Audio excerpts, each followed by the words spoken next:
Thanks. So I talk about feasibility.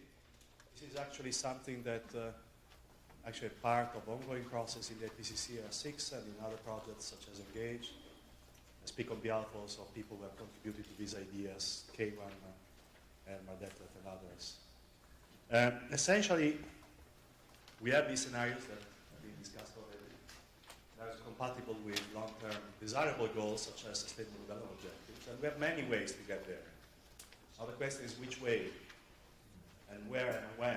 And I think we all agree, that despite the fact that we need to get to these desirable goals, we are entering a space, citing John Rawls, which is probing the limits of practical political feasibility. And it is also our task, not just to design those pathways, but also understand how that political feasibility space can be brought, mitigated and expanded so as a way to accommodate scenarios of this kind. Now when it comes to feasibility, everyone has his own idea about what feasibility is. That's what I realized in the past 3 or 4 months of discussions. So to clear the table, I will use the definition of two political scientists about what is feasible. It is, they define feasibility, it is feasible for X to J. It's a bit complex, but it will become very clear in a second. To bring about O in Z, and they divide it in these 3 categories: feasibility for whom, for what, and when and where.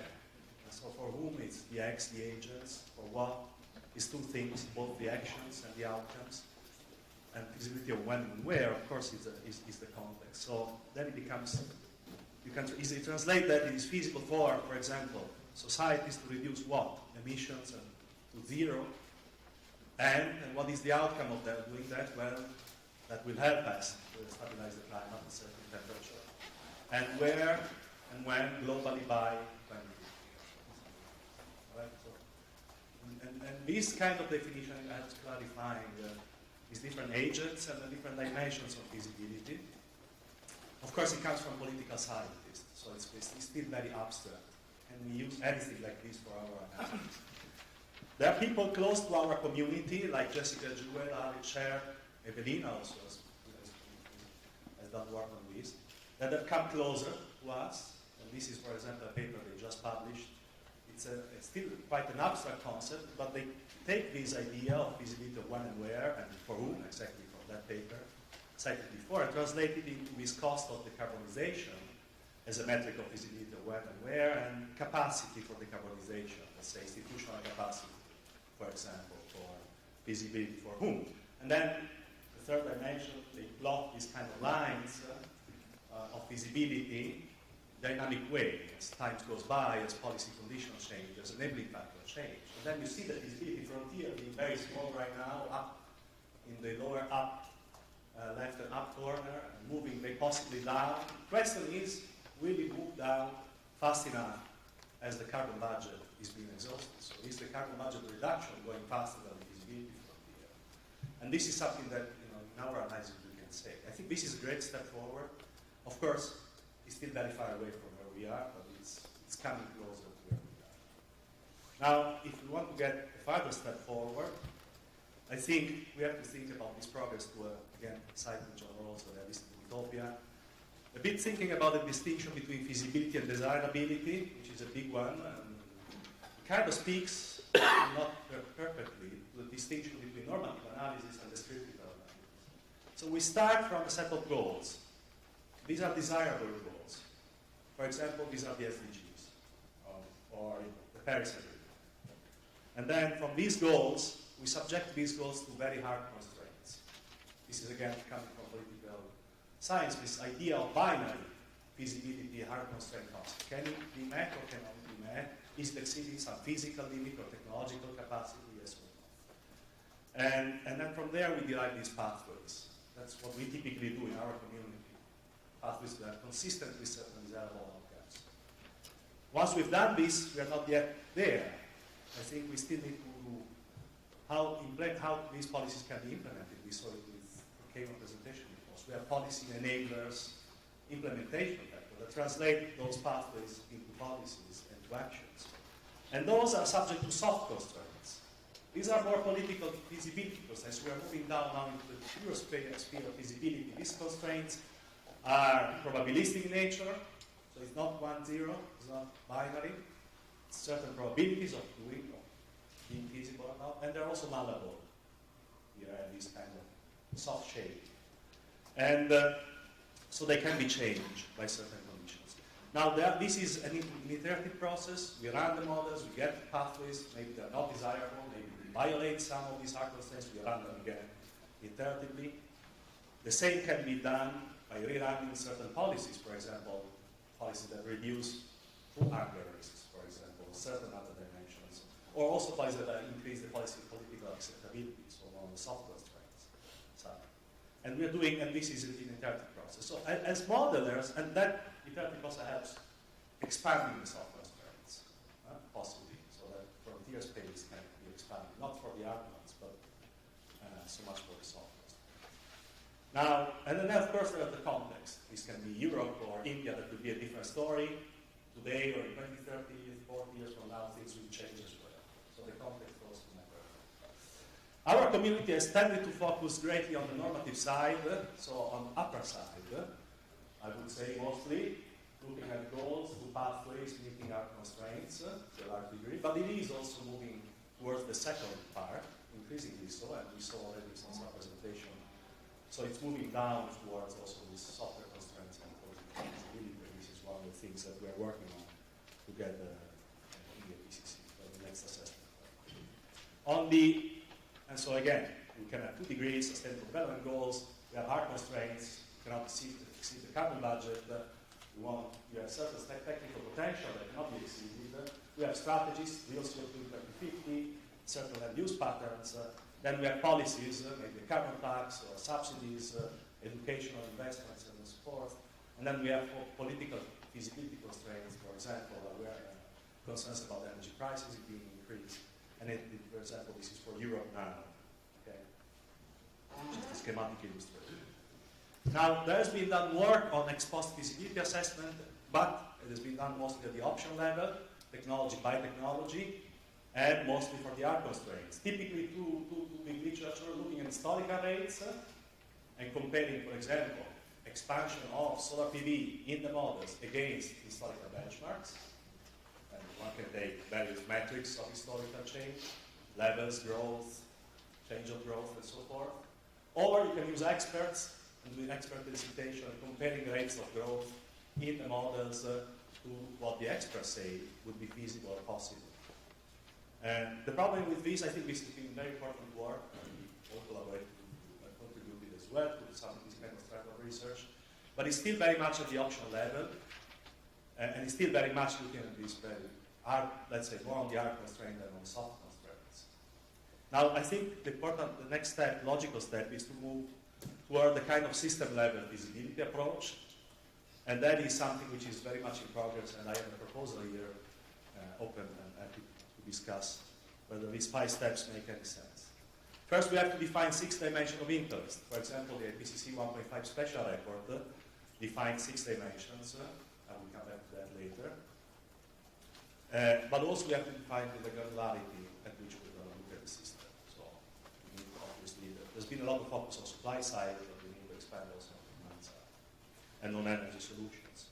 Second, identify indicators at this option level from literature and as well as expert judgment. And we can categorize those indicators of feasibility for the different dimensions. So some will be institutional, some will be behavioral, some will be economic, some will be technological, some will be applied to several categories, not just one. And also most appropriate metric. Are we going to look at level change, rate of change, disruption? These are all metrics of change that matter for feasibility. And it's important to distinguish, it's not so easy to do it, but it's important to distinguish the desirability versus feasibility very much. And we have to define corridors of feasibility for each of these indicators, and also the enabling factors that can expand those feasibility. The third step is aggregation into composite indicators of feasibility. That's the next logical step. We want to aggregate it up at a higher level to make it more understandable by policymakers. There are many issues here, and we'll come back to that, about weighting aggregation and robustness. And we can use, and we should use different hierarchies and different weighting schemes for desirable versus feasible. We can be much more strict for desirable than for feasibility.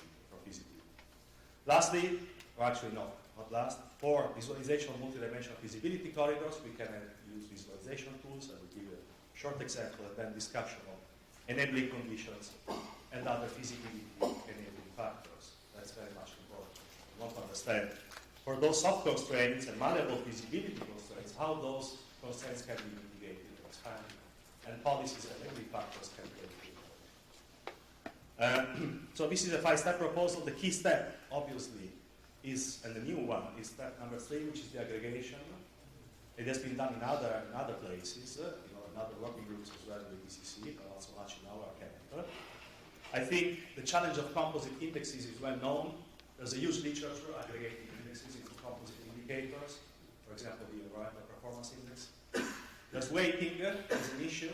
Should we use more equal weights? Plurality of weight can be done through experts, stakeholder engagement. They can be data-driven. It can be a mix of those. You can do data-driven systems through correlation analysis, optimization, such as data envelope analysis, and other tools, but bounded by experts, for example. So data-driven, but also human influence. Then there's a question of aggregation. How we aggregate indicators, there's typically 2 categories, compensatory and non-compensatory aggregation. By meaning compensatory, we can trade off and compensate one indicator for another. The most extreme case is the linear aggregation. So I just sum up the indicators and do just a weighted average. But that is an extreme form of compensation. I can completely compensate an indicator where I'm doing poor with one where I'm doing very well. It's probably not what we want. There are other less extreme compensatory forms. Geometric aggregation is less compensatory already by nature, and non-compensatory at all. Now, the weighting aggregation are related because that depends on how we interpret the weights. If they are interpreted as trade-offs between the different indicators, then we could use compensatory aggregation. But if, and it's often the case, they are intended as importance weighting, so how important is a certain indicator, then non-compensatory aggregation method should be used. And there's a huge literature out there that helps doing that. And then, of course, lastly, robustness analysis, uncertainty and sensitivity analysis, robust ranking, and others. We want to know, for the rankings, we don't care so much. We're not going to rank indicators like countries or universities, as is often done with these composite indicators. I don't think we need that so much, and that adds a lot, because ranking can be very tricky. But we want to have composite indicators ultimately. And we want to make sure that those are relatively robust across various weighting schemes, aggregation schemes, and so forth. Ultimately, we want to develop some visualization that provides for various dimensions. This is just a proof of concept, some metrics, different scenarios, scoring high on some and lower on other ones, and then we can play with these visualization tools by restricting certain areas of feasibilities. We can aggregate those up to the 6 dimensions that the APCC 1.5 put forward. We can disaggregate those and go into side, let's say, just look at the economic category and look down at all the economic indicators, for example. So we break down deep dives for each of these dimensions. But it would be good also to have some aggregate level. And I think the 6 dimensions of APCC 1.5 is a good start. We can add Werning-Embers type of ranges of feasibility risks, also along with an indication of confidence and agreement in terms of judging those, and capacity of the models to represent some of those dimensions. We've seen the models are moving fast towards a lot of dimensions, but for example, in the institutional side, that certainly is not the case, and it's going to remain weak and possibly blurred. But I think that has a lot of potential for saying things about feasibility and also I'm going to conclude by showing you just an example of also new scenarios that include some of these feasibility constraints, looking at irreversible investments. There's a paper by Rosenberg et al. Characterizing irreversible investment and shocks in a way if you apply carbon prices immediately to all the assets, creating shocks to the economy in terms of stranded assets. This is a very well-known problem in the transition race. One can go around it, this is an application with which integrated assessment model in the Engage project, by assuming that investments which have been made are irreversible. So they cannot be taxed, for example, by carbon prices, but they will still be there in operation. So then what you're going to see is, for example, for different countries, you're going to see much more capital, depreciating slower over time, and of course you have extra emissions to compensate for. But of course that takes care of something that can create a problem in terms of feasibility, which is assets. What are the consequences of this? You're going to get, of course, GDP losses in the long term because you have to reduce emissions more, but you might get some gain at the beginning. And on employment, you're going to see that the employment in terms of labor loss, jobs lost in the coal sector will not be as dramatic as they would be if we were to tax CO2 on all investment right now. But if we don't tax CO2 on the investment that have been already sunk in, then the transition in terms of jobs will be small. Thanks. Thank you very much.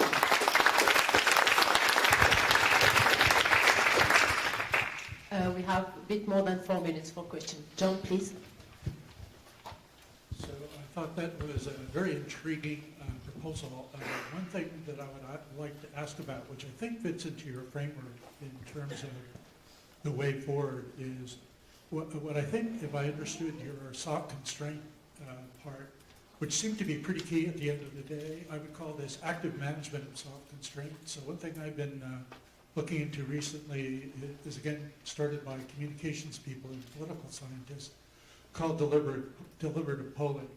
So this is essentially trying to change public opinion amongst elites and the public because they actually drive the rate of institutional response.